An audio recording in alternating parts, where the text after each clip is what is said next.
Atlantic Ocean, 1943. The sea was black with oil and moonlight. A torpedo had struck an Italian transport ship carrying hundreds of prisoners. The explosion tore through its steel belly like thunder underwater. Men screamed, boots filled with salt water, and crates of uniforms and instruments drifted upward through bubbles and blood. Hours later, when the wreckage surfaced, an American destroyer crew found a violin floating among the debris, its body cracked but still whole, varnish peeling like old skin. The sailor who pulled it aboard wiped away the seawater and whispered, "Someone must have loved this too much to let it go." 1 year passed. The war had moved inland, but the violin had not vanished. In the summer of 1944 in Camp Hearn, Texas, a dusty patch of the Great Plains fenced with barbed wire and watchtowers, a group of Italian POWs were unloading supplies when one of them saw a familiar object in a crate marked "Property of U.S. Army, Salvaged Equipment." He froze. The shape, the curve, the worn scroll. It was his. Corporal Vittorio Rinaldi, once a musician from Naples who had played in cafes and then in Mussolini's military band, stared at the violin as if seeing a ghost returned from the sea. The wood was warped, but when he pressed it to his chest, the silence inside it still felt warm. A guard, Private Miller, laughed and said, "Why save that when you couldn't even save your boots?" Vittorio looked down at his blistered feet and answered quietly, "Because I still have hands to play." The Americans didn't know how to answer. They watched him carry the broken violin back to the barracks, as if it were a wounded comrade. That night, under the rattle of ceiling fans and the whine of cicadas outside, Vittorio began repairing it with the precision of a surgeon. He sanded the edges, re-glued the seams with bread paste, and whispered to it in Italian, "You and I were both prisoners now." In the days that followed, his presence began to draw curiosity. Some prisoners mocked him, calling him delusional, while others waited in silence, sensing that the sound of that instrument, if it ever returned, might mean more than anyone could yet name. The violin, saved from drowning, now waited to speak again in the middle of Texas, under a foreign sky. The opening of its story was already cinematic without effort.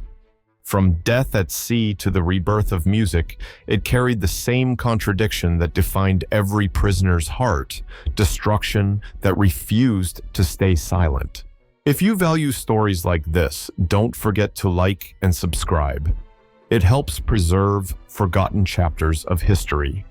Tell us where you're watching from and what time it is where you are right now.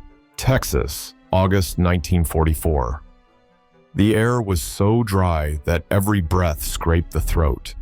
In the barracks of Camp Hearn, Corporal Vittorio Rinaldi sat cross-legged on his bunk, the violin lying before him like a patient waiting for surgery. The instrument had survived the sea but not the years. Its strings had disintegrated. What remained were 4 empty pegs and a hollow echo.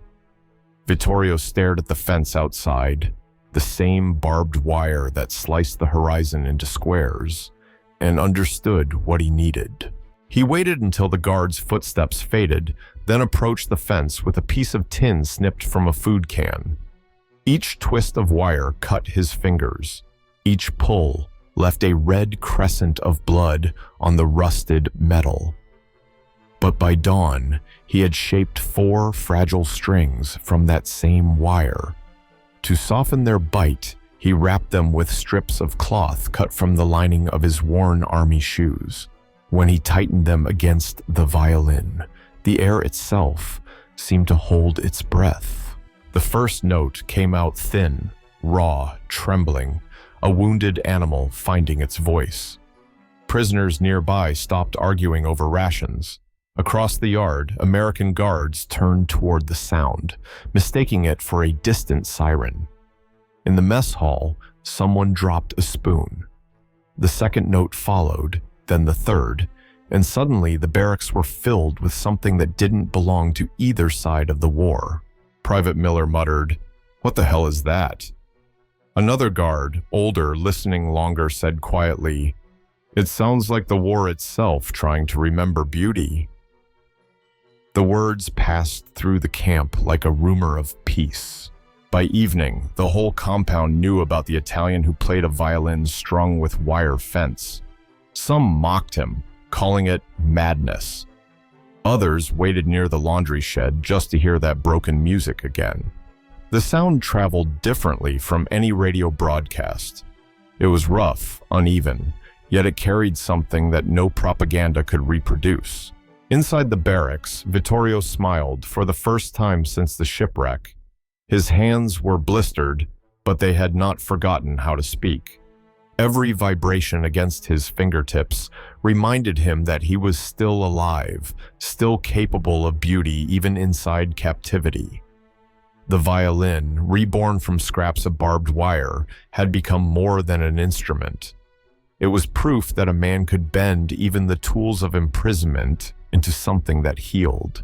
The night ended without applause, only the quiet hum of crickets outside and a faint metallic ringing from the strings cooling in the dry air. In that sound was the strange heartbeat of a world still at war, yet for a few minutes, utterly human. By the fifth evening, the violin story had spread far beyond the barracks. Word reached the command post at the edge of Camp Hearn, where Colonel James Albright, a career officer from Illinois, was inspecting reports about harvest quotas for the camp's farm detail. He heard the faint echo of notes drifting through the window, a melody too deliberate to be an accident. "Who's playing that?" he asked. "One of the Italians, sir," said Sergeant Harold Mason, "the one with the broken violin." The colonel stepped outside, boots sinking in the dust. The music stopped the moment his shadow crossed the yard. Vittorio lowered his bow, expecting punishment, but Albright only said, "Tomorrow. He plays in the mess hall, attendance mandatory." The words sounded like a disciplinary order, not an invitation. No one understood what it meant, but by dawn, rumors churned through the camp like storm clouds. "The colonel wants us to listen." When the hour came, the mess hall transformed into a stage. Tables were pushed aside, benches lined up in rows. The air smelled of beans, sweat, and oiled wood. Over 500 prisoners stood shoulder to shoulder with their guards. Vittorio entered without ceremony, holding his violin like contraband turned sacred. He nodded once and began. The first piece was slow and solemn, Bach's adagio in G minor, though few recognized it. The sound was imperfect, but the silence it commanded was flawless. Even the ceiling fans seemed to pause. When the final note faded, the colonel gave a single nod. "Continue," he said. Vittorio hesitated, then lifted the bow again. This time, the melody was not foreign. It was O Sole Mio. The moment the first familiar phrase unfurled, an American private in the corner, Antonio DeMarco, son of Sicilian immigrants, covered his face with both hands. His shoulders trembled. For years, he had tried to forget the song his mother sang over the stove in New Jersey, afraid of being called a traitor for missing Italy. Now, hearing it from the hands of a prisoner, he broke. When the piece ended, no one spoke. Even the colonel's gaze had softened. He turned to Sergeant Mason and murmured, "Every man shall listen." From that day on, Sunday afternoons in Camp Hearn carried an unspoken ritual. Music, not orders, dictated the hour. That night, Vittorio returned to his bunk and found a folded note under his pillow. It read, "Thank you for reminding us what silence costs." He never learned who wrote it. For the first time since captivity began, the word enemy lost its edges. The next Sunday came with the same Texas heat, but the air around Camp Hearn felt different. Men shaved early, polished boots that would never march, and brushed off shirts that still carried the dust of old battlefields. Even the guards moved slower, as if the day demanded reverence. The sound of a violin had changed something invisible. Not only inside the Italian camp, but beyond the wire. Across the field stood another compound, the German section, larger, sterner, guarded by MPs who rarely smiled. The Germans called the Italians traitors, mockingly saluting them as Mussolini's ghosts. They had mocked Vittorio too, until that afternoon when the wind carried music farther than the guards' orders could reach. The tune floated across the fence, gentle and persistent. It came from the mess hall, now open to the air, where Vittorio played not for applause, but because silence had become unbearable. At first, the Germans kept working, sawing planks for a warehouse project. Then one stopped. Another dropped his hammer. Within minutes, 50 men stood along their fence, staring toward the distant building. One of them, an ex-sergeant from Bremen named Karl Dietz, whispered, "He plays like he forgives us." The others said nothing. They only listened, faces stripped of pride, eyes fixed on a place they could not see. On the American Guard Tower, Sergeant Mason watched through binoculars and muttered, "That's the first ceasefire I've ever heard." For those few minutes, the entire complex, over 1,000 men, divided by languages, loyalties, and wire, existed under one fragile spell. The wind itself seemed to hesitate before crossing back into war. When the final note faded, the Germans lowered their heads. Some removed caps. The Americans on duty did the same. Vittorio never looked up from his violin. He had no idea his sound had crossed boundaries that generals couldn't. That evening, Mason filed his report. No incidents, unusual calm in both camps. The colonel wrote only one word in the margin: music. Later, in the barracks, an old German prisoner approached an Italian through the wire and said in rough English, "Tell your violin man, he made us quiet." Then he saluted, not as a soldier, but as one soul acknowledging another. Night fell, and with it came the creak of insects, the low hum of generators, the faint smell of cornbread from the kitchen. Yet what lingered was not sound but stillness. That rare, sacred kind that follows peace before anyone dares to name it. The following Sunday, the air in Camp Hearn shimmered like glass. By now, the guards no longer announced the gathering. It simply happened. Men drifted toward the mess hall as if drawn by gravity, Americans and Italians both. Vittorio waited at the front, violin tucked beneath his chin. The colonel stood near the door, silent, hands clasped behind his back. When the first note rose, nobody moved. He played slower this time, the melody trembling but sure, the tone less of defiance and more of mourning.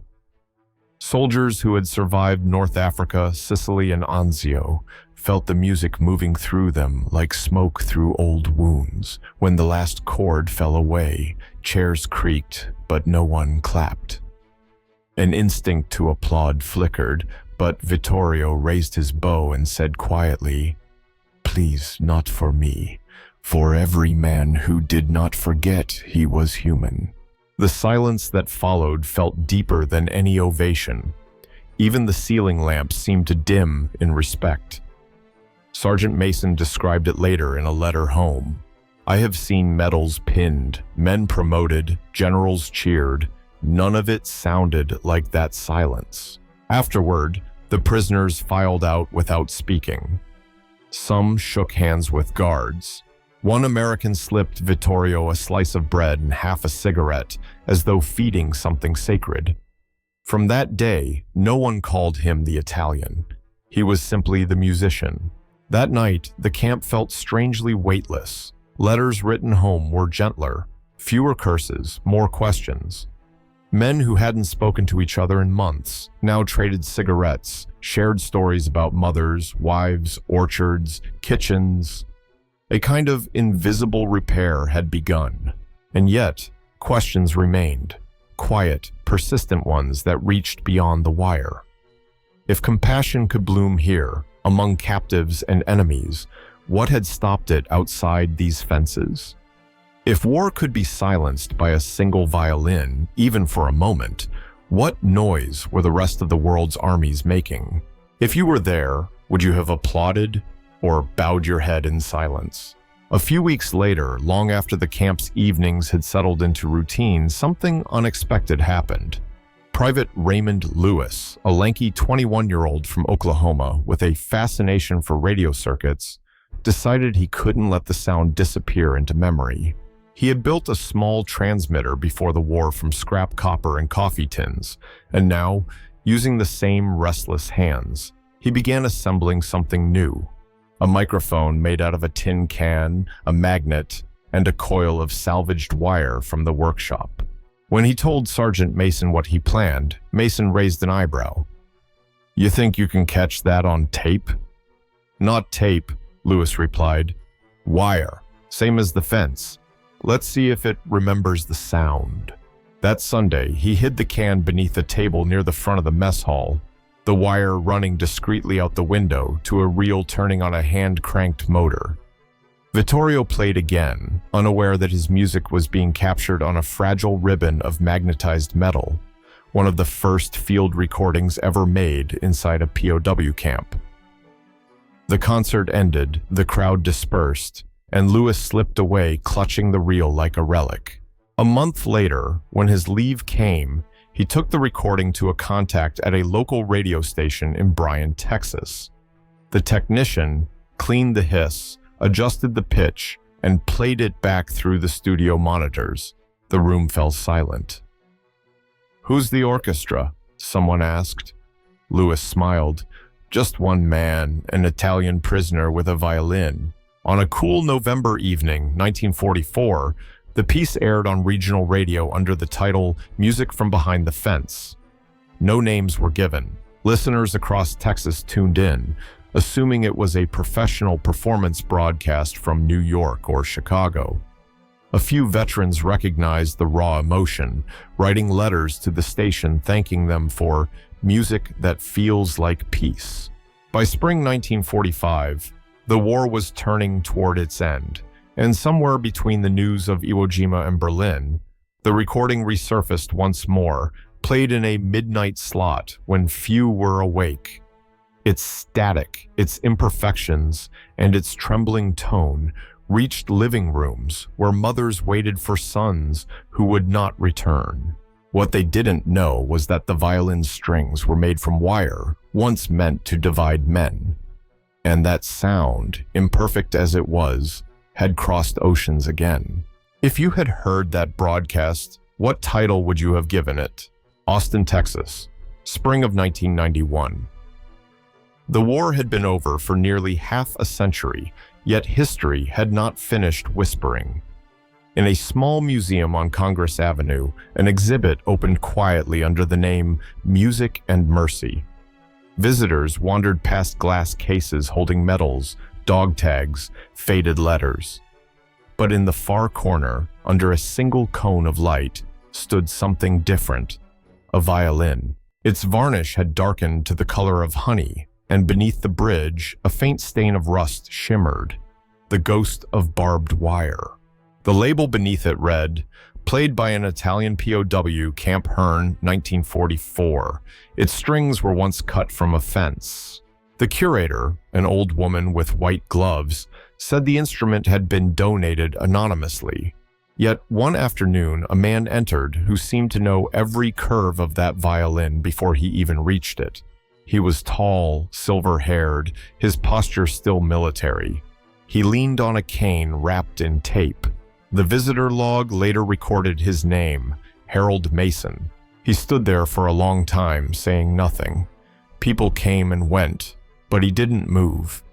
His reflection shimmered in the glass, an older version of the young sergeant who had once stood watch over a dusty camp. Finally, when the hall emptied, he whispered, "He played, we listened, and that's how the war ended for me." The curator asked if he'd like to play it. He shook his head. "It's already still perfect." Then he reached into his pocket and placed something small beside the violin, a dented tin can, polished from age, with faint traces of solder and wire. The microphone. For a moment, both objects seemed to speak to each other. the violin that turned pain into sound, and the can that trapped that sound in memory. The same materials that had once fenced men apart now rested side by side under glass, silent but undefeated. Outside, the Texas sun fell low, flooding the museum windows with gold. Children on a field trip passed by, unaware that the faint glint of rust inside the case came from wire once meant to wound. History had turned cruelty into art, and somewhere, if one listened hard enough, it was still possible to hear the faint echo of a bow drawing across those impossible strings. Proof that beauty, once born, never really dies. Time has a way of sifting memory, separating what was merely noise from what was truly human. The story of the violin that survived the sea, that sang through barbed wire and silence, did not end in the museum glass of Austin. It continued quietly in every person who ever paused before that instrument and felt something shift inside. It is said that history is written by the victors, but sometimes it is rewritten by those who refuse to let their humanity drown. Corporal Vittorio Rinaldi never became famous. His name appeared in no newspaper, no concert program, no military archive. Yet his defiance, the decision to play beauty where cruelty ruled, achieved what speeches and treaties could not. A single melody bridged 4 nations, 3 languages, and 2 opposing armies. It reminded men in uniform that the line dividing good and evil does not run between countries, but through every human heart. The violin outlived the war, the camps, the flags. The colonel, who ordered music, was buried in Illinois. The German prisoners went home to rebuild their shattered cities. The young Americans grew old, carrying families of their own, still haunted by the memory of that Sunday when they stood shoulder to shoulder with their enemies and listened without speaking. Decades later, a few of them wrote letters to the museum curator, saying that whenever they heard a violin, they still saw sunlight flickering through wire. That is how wars truly end. Not with silence, but with remembrance. Not with victory, but with understanding.